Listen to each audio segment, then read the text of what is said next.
Olá, eu sou o Gabriel Bólico, seja bem-vindo a mais um vídeo aqui do E-Commerce Puro e hoje eu trago um bate-papo que eu tive lá na Vetex, lá em São Paulo, sobre logística. Eu conversei lá com o pessoal da Soulog, foi um bate-papo bem legal e lembrei disso, eu falei, cara, eu vou trazer pro canal aqui do E-Commerce Puro pra galera entender um pouco mais, pra pegar informação, cara, conhecimento sempre é importante. Então eu tô trazendo esse vídeo, vocês assistem, deixam um comentário que eu respondo posteriormente, eu adoro falar sobre isso, eu adoro falar sobre logística e eu adoro aqui fazer vídeo para vocês. Espero que vocês gostem. Então, agora vocês vão ficar com esse bate-papo e até a próxima.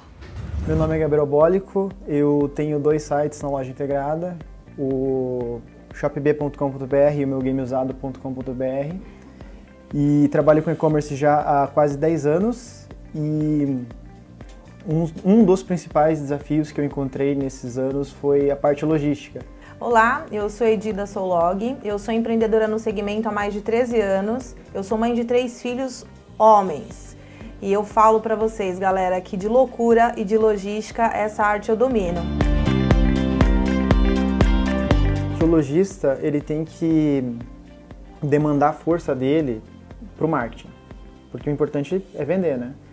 Então, um problema que a gente encontrou nesses anos trabalhando com e-commerce foi o seguinte, que a nossa operação ela começou da maneira mais simples possível, que é aquela coisa de você fazer a venda, daí você imprime a folha de papel e recorta a etiqueta, acha a nota fiscal e faz aquela separação manual. E trabalhamos alguns anos assim, né? Até que chegou um momento que a gente percebeu que a logística ela é muito mais delicada do que parece. Então, é necessário que em determinado momento, de preferência desde o começo, o lojista ele tenha a real noção o quão delicado e preocupante é, porque você pode gerar uma demanda de logística reversa, você pode gerar insatisfação caso você envie errado um produto, e até mesmo para questão de controle de estoque, né? Você saber exatamente o que você tem. Então, é um trabalho assim mais profissional, é uma coisa que eu procuraria fazer hoje se eu fosse começar agora, sabe? Coisa que eu não fiz antes. Procuro não focar na logística, né? Eu trabalho mais com marketing, esse tipo de coisa, mas a nossa operação logística hoje vai muito bem com 3 pessoas. Para quantos pedidos? Varia, é sazonal, assim, porque como nós trabalhamos com games, quando tem um lançamento, assim, tem dia que bomba. Dá 1.500 envios, mas em média... No dia? Em um único dia. Que beleza. Então, acaba sendo sazonal, não existe uma regra. Mas até uma coisa bem interessante que eu lembrei agora, nesse bate-papo, que eu estava vendo uma vez se eu não me engano, era uma entrevista do CEO da Netshoes, e ele comentou que a Netshoes não é só uma empresa que vende artigos de esporte. Ela, além de ser um e-commerce que vende várias coisas, ela também se tornou uma empresa logística. Porque de tão grande que ela ficou, ela teve que desenvolver uma operação logística interna. Então, é o coração, né, do e-commerce. Existem muitas outras facilidades que a gente pode oferecer para um lojista, numa parte tanto de logística reversa, de logística fulfillment, de pontos de apoio para que o seu cliente ele possa estar indo retirar os produtos. Em alguns lugares, em áreas de risco, a gente sempre chama isso, igual no Rio de Janeiro, se você faz venda para o Rio de Janeiro, nem todos os seus produtos, ainda mais o game, que é uma coisa que entra na parte de eletrônico, que é uma coisa bem visada, não são todos as transportadoras que entregam e quando elas entregam, elas cobram uma taxa diferenciada para ir até uma determinada área. Sim. Então, se você tem algumas lojas, vamos dizer assim, em parceria que você pode deixar esses games que mais têm saída e avisar, não sei como funciona hoje a parte de marketing de vocês, mas isso é uma saída bem bacana também. Na logística ela tem várias abas, né, Gabriel? Cada negócio tem vamos dizer assim, cada negócio é um negócio, né? Tipo uma solução que pode funcionar para às vezes não necessariamente vai funcionar para outro. Na parte logística, hoje, principalmente tendo em vista que nós temos produtos muito similares, né, a gente realmente trata um produto não pelo nome, não pelo tipo, e sim pelo código de barra. Então eu acho que a partir do momento que um lojista tenha todo o seu catálogo dessa maneira, ele deve priorizar o código de barra. Quanto à questão de envio, pontos de retirada, esse tipo de coisa, como você mencionou agora, o que eu procuro fazer? Eu tento, hoje, na minha operação, eu priorizo a organização. Qualquer tipo de processo manual, eu tento evitar. Por exemplo, para mim não funcionaria, pelo menos por enquanto, se eu tivesse pontos de retirada específicos com parceiros para o meu negócio. Então, o que eu procuro fazer hoje? Eu trabalho com o despache 100% através dos correios, né? Eu tenho um ponto de retirada próprio, que não é um parceiro, é a minha loja física, né? Sim. E também uma parte logística que eu acho fundamental, funciona muito bem para mim, que eu recomendo para os lojistas, é a questão do serviço motoboy. Que para mim, assim, ele passa pelo meu WMS, tem a separação ali, e inclusive até essa solução que a gente acabou desenvolvendo do WMS, ele tem vamos dizer assim, um campo de saída para as entregas do motoboy. Então já sai separado por bairro, esse tipo de coisa, e acabou sendo uma solução bem interessante pra gente. Você falou de motoboy, né? Eu comecei empreendendo com motoboy.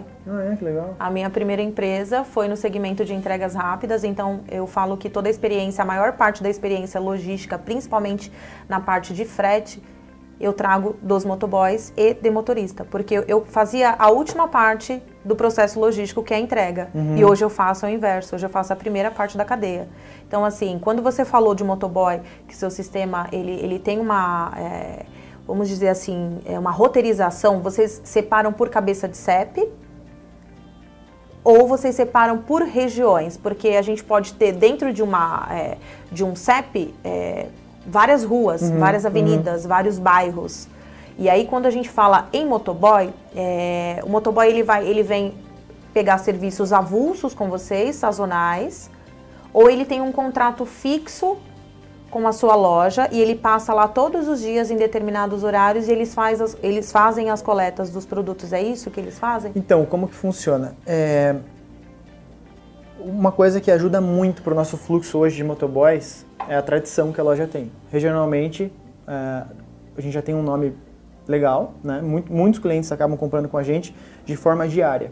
Ou seja, todo dia a gente tem algumas dezenas de entregas de motoboy. Para o meu negócio, isso acabou dando muito certo pelo seguinte: o público gamer é muito ansioso, então ele quer receber logo. E o motoboy é a melhor das opções. Ele consegue fazer o pedido no site, em poucas horas vai estar com ele. Não importa onde ele esteja, ele pode estar em casa, pode estar no trabalho, o motoboy vai lá e com a maquininha... Então é avulso, você contrata o motoboy pela demanda que você vende. Na verdade nós temos alguns motoboys parceiros, através de uma agência de motoboys. Não são motoboys contratados da nossa empresa. Entendi. E existe a separação do nosso sistema, mas mesmo assim ainda tem uma filtragem manual por parte dos motoboys. Tipo, eles pegam, eu vou levar essa. Isso, vou entregar nesse bairro. Exatamente. Ele sai mais ou menos com uma média de quantas entregas? Olha, a gente tem uma média de 20 a 30 por dia. Para motoboy? Para motoboy. Aí você chama lá 3 motoboys para fazer? Na verdade, ou um motoboy? 2 a 3 por dia. Mas, por exemplo, há 3 dias atrás a gente teve um lançamento, que foi o novo jogo do Spider-Man, e ele gerou uma demanda de 151 pontos num dia. Daí a gente conseguiu chamar mais motoboys. Eu tive também um grande lançamento esse ano, que foi o novo jogo do God of War, em abril, que em 2 dias a gente chamou 9 motoboys. Não, em um dia, foi 9 motoboys com 400 e alguma coisa pontos. Desde manhã, cada motoboy saiu, sei lá, com 40 pontos. Pode parecer muito, e de fato só que a partir do momento que você tem um sistema que vai te ajudar nessa organização, o motoboy vai fazer 10 entregas no mesmo bairro. Na verdade, assim, eu entendi o que você disse e por isso que eu te perguntei, é por cabeça de CEP? Porque em questão, se fosse de cabeça de CEP, o que eu falo de cabeça de CEP? Ele vai pegar do CEP 040 até o 040.99. Ele vai pegar a principal e as paralelas. Quando o motoboy ele trabalha por cabeça de CEP, que a gente chama de porta a porta no e-commerce, como que ele vai fazer? Ele vai sair com uma média de 50 entregas, um único portador, ainda mais que são gamers, que são pequenos e cubam dentro do baú dele. E uma média que a gente conta para esse tipo de portador e esse tipo de entrega, a cada 1 hora ele consegue fazer 10 entregas. Nossa, excelente, né? Então, assim, se tiver bem roteirizado, por mais que o sistema ele dá roteirização, o motoboy, ele vai olhar e vai falar assim, não, peraí que eu vou fazer meu roteiro. Não, essa rua cabe, essa rua não cabe. Ah, não, esse aqui eu não vou levar, esse aqui manda pro outro, esse aqui manda pro outro. E se tem um sisteminha igual, vocês já tem lá esse sistema que já sai pré-roteirizado, vamos falar assim, pré-roteirização, porque ainda vai ter uma roteirização do portador de fato, porque ele vai ver, porque às vezes uma numeração, o sistema ele não vai entender que às vezes aqui a Faria Lima tem um número par de um lado e o mesmo número parecido de um outro número. Um exemplo, finda numa rua e começa em outra. Então, quem tem essa vivência mesmo é o profissional que ele está na rua. Então, por isso que eu perguntei para você no começo, ele faz por cabeça de CEP? Porque se o motoboy fizer por cabeça de CEP, ele faz muito mais do que 50 entregas. Isso eu posso te garantir, porque aqui em São Paulo, a gente já teve portadores que saíam com a média de 150 documentos por dia. Um único motoboy. Um único motoboy. E eu já tive veículos também, veículos para entregar documentos bancários de bancos grandes, entregar cartão de crédito e talão de cheque, que ele saía às 7 horas da manhã da base e ele voltava às 5 horas da tarde com tudo preenchido. E tudo assim, com AR, tá? Nome, RG completo, qual que é o grau de parentesco, se não é a pessoa responsável. Então tem essa opção do portador, é muito bacana o que você está falando, é muito legal. Eu voto muito nesse tipo de envio por esse modal de motoboy, mas dá uma... eu falo porque eu já tive do outro lado. Dá uma observada, porque se a empresa está cobrando por ponto, é o avulso, ele é o esporádico. Fala para ela assim, e quanto que custa para eu fechar uma diária com você? Quanto que custa para eu mandar para você por endereço? Quanto que você vai me cobrar por endereço? Aí você faz uma análise dos dois preços, porque coloca existe. Na balança, daí você coloca, porque você fazendo no envio porta a porta, você vai pagar muito mais barato do que pelo envio ponto, porque o ponto ele conta esporádico, é de um ponto para o outro. Às vezes na mesma rua ele tem 10 endereços e ele vai te cobrar pelos 10, mesmo que seja mais um adicional. Que talvez seja isso que ela te cobre. Cobre o primeiro cheio e mais um adicional. Então dá uma observada. Mas esse envio de motoboy é excelente, porque você chega rápido, mas hoje o motoboy ele custa muito caro. Pela experiência que eu tenho, eu posso dizer que eu não dava o devido valor e não imaginava o que isso poderia ocasionar. Então, assim, eu acho que além do crescimento em marketing, que o que faz você vender, assim, vamos dizer, 80% é o marketing, né? Mas além desse desenvolvimento profissional nessa parte, eu posso dizer que o maior crescimento, ou igual, talvez até maior, foi na parte logística. A logística, assim, eu posso assegurar que tem muitos lojistas que não percebem o quanto que eles perdem. Eles não têm essa noção, entendeu? Eles acabam procurando furos e outras coisas em outros setores. Eles não têm a real dimensão de que eles podem, com um bom sistema logístico, ou até trabalhando com uma empresa especializada como a sua, eles podem economizar com funcionários, eles podem economizar com armazenamento, porque armazenamento também é uma coisa que muita gente não percebe, que acaba deixando muitos produtos parados por muito tempo, não sabe o que é a curva ABC, por exemplo. E no e-commerce, para um lojista, é a mesma coisa. O bem maior dele é o estoque. Sim. Principalmente para um lojista que está começando. Principalmente né? para um lojista que está começando. É o estoque. Mas aí a gente faz as seguintes perguntas para ele. Quantas horas do teu dia se perde com a logística? Vamos falar? 4 horas, que é o período da manhã? Porque tá ali naquela correria de entrar o pedido, de separar, de fazer, que seja ainda, como você está falando como lojista, de uma forma manual, de imprimir nota fiscal, de fazer checklist do que já foi, do que não foi, de começar um pique. Então, quando eu comecei... Até mesmo produtos sensíveis e grandes, né? Que pode demorar para embalar. Demora mais para você fazer todo o manuseio disso tudo. Eu enxergava a logística, Gabriel, de uma maneira muito longe, sabe aquele mundo tão distante? Eu enxergava assim. E eu acredito que muitos lojistas ainda enxergam, né, que a logística é muito caro, isso não é para mim, eu sou muito pequeno ainda. Não, a gente tem que quebrar esse paradigma de que a logística foi feita para o grandão.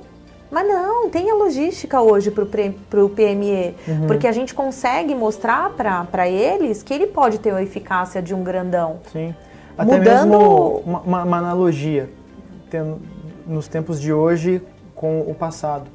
Os sistemas de RP, hoje todo mundo usa um RP, mas há um tempo atrás o pessoal via como, não, quem vai usar um RP é gente grande, mas fatura muito.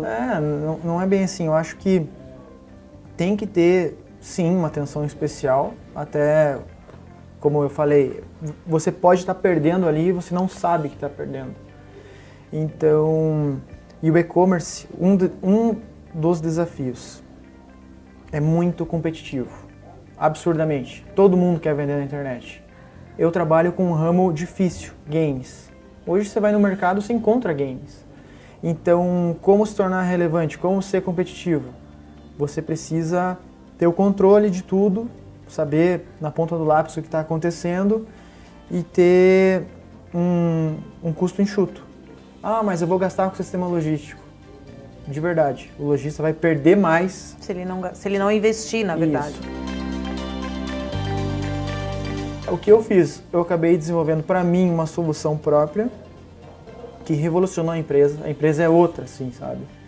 E foi num momento de dificuldade, foi em 2014, eu até já contei isso no VTEX Day, que fizemos uma Black Friday que a gente tinha em média na época uns 200 pedidos por dia, a gente se virava, tinha os errinhos ali, né, a parte manual, e a campanha de marketing acabou dando muito certo, e a gente fez 7.000 pedidos um dia. Delícia. Daí para você embalar tudo isso, separar, imprimir várias notas fiscais, várias etiquetas dos correios e fazer o match manualmente, demorou semanas, a gente teve milhares de reclame aqui, a gente terminou só em 2 semanas do outro ano, ou seja, na metade de janeiro. Que a gente foi regularizar. Mas você vendeu, ganhou dinheiro? Não necessariamente, a gente teve muito problema, entendeu? Não sei se valeu a pena de fato, acho que o que mais foi bom pra gente foi levar essa pancada, pra entender, tem algo errado aqui nessa parte, vamos melhorar. Foi a partir desse momento que a gente focou na logística. Foi em novembro, vamos dizer assim, foi em janeiro de 2015, entendeu? Foi nesse momento, depois de anos de empresa, assim, depois de levar assim, muita paulada, muito cliente reclamando, que a gente realmente deu foco para isso. Na parte de organização, como que a gente faz lá, Biel? Eu coloco os produtos, vamos pensar assim, dos clientes que têm produtos pesados, né? Os produtos que são mais pesados, a gente coloca embaixo, na parte do porta-pallet, porque ele requer uma força maior, mesmo que tenha a empilhadeira ou paleteira, até para você retirar esse produto, ele demora um pouquinho mais. E os produtos, por mais que tenham mais SKUs e que tenham um giro muito mais rápido e são mais leves, a gente armazena eles em forma de prateleiras. A gente coloca nas prateleiras, separando por rua o que tem em cada rua, sempre pela data de validade, observando a data de validade do produto, para que esse que chegou, ele saia na frente do outro, para que não tenha, você não perca parte do seu estoque para quem trabalha com data de vencimento. Então a gente sempre faz uma linha de raciocínio muito lógica para quem vai armazenar. Lógica pra gente que está acostumada com isso, né? Mas para aquele lojista que está ali começando, ele fala, caraca, como é que eu vou armazenar tudo isso? Eu não sei se eu vou colocar em caixinhas, eu não sei se eu vou colocar em caixa de papelão, eu não sei se eu vou colocar tudo, vou fechar tudo e quando sair o produto eu vou ficar igual doido caçando. Não, na verdade a gente coloca os produtos que são menores, tudo na prateleira, tudo ajeitadinho, separa conforme está no sistema e vai fazendo a busca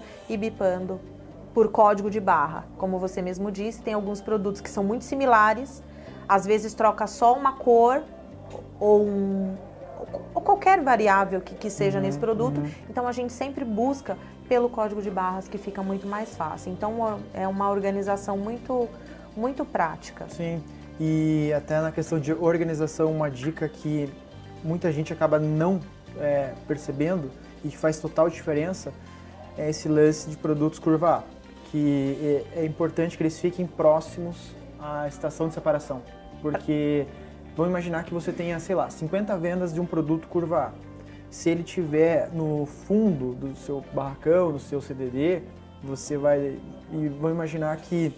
Você perde mais tempo para pegar ele, né? Para fazer o picking e até para fazer o manuseio dele. São 50 viagens de ida e volta, que no final do dia pode dar meia hora mais, sendo que se você tem uma estação aqui e os produtos curva A já estão próximos, você dá poucos passos, já pega. Então, essa é uma coisinha assim simples, até óbvia falando, mas que muita gente acaba não percebendo que faz isso no dia a dia, né?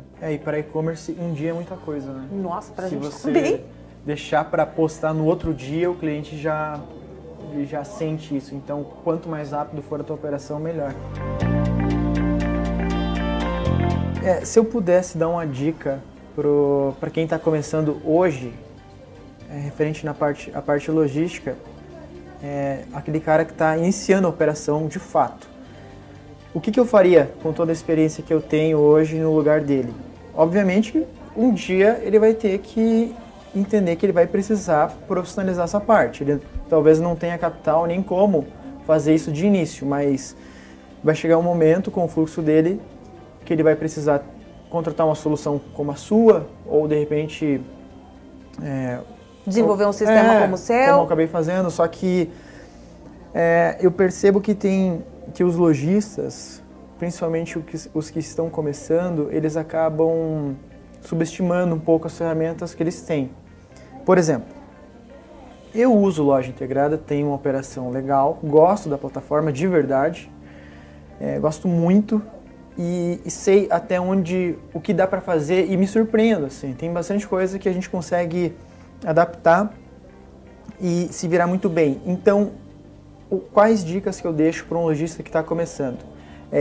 A plataforma, como eu já disse, eu gosto muito de loja integrada, você pode alcançar, ir bem longe com ela, né, vamos dizer assim, então preencha bem os seus produtos. E outra coisa também que é fundamental, e ainda sobre ferramentas que são essenciais, é o seu RP. Eu uso o Bling hoje, na minha operação, até hoje, e é uma ferramenta incrível.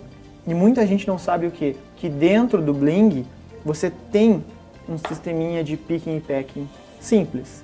Não é uma solução como a sua, que é bem mais avançada e funciona muito bem, mas é para aquele cara assim que tem tipo 1, 2, 3 pedidos por dia, talvez um pouquinho mais. Então assim, preencha bem as dicas que eu deixo hoje.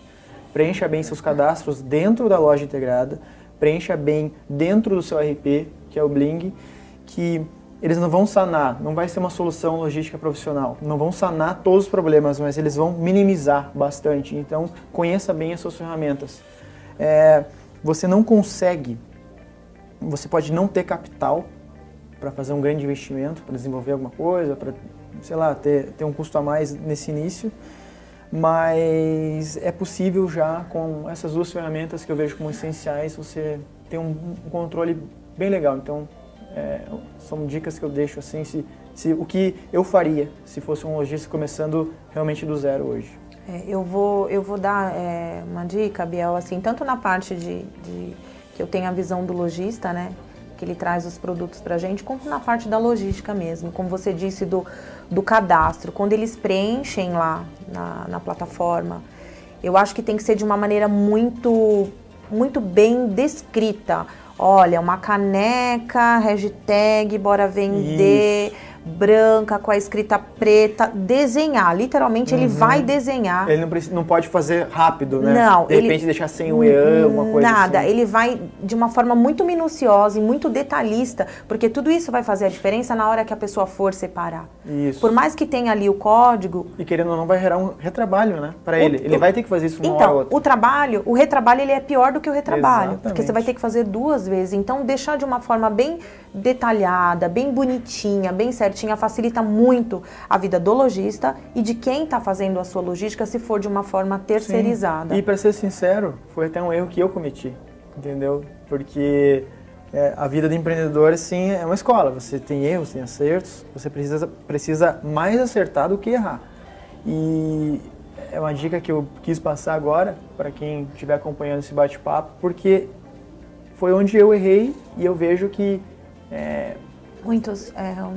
Exatamente, e fez muita diferença, sabe? Então, realmente a parte de cadastro, como você está falando, é fundamental. É assim, como a gente falou lá no começo, não tem certo e não tem errado. Tem a visão e o momento de cada empreendedor.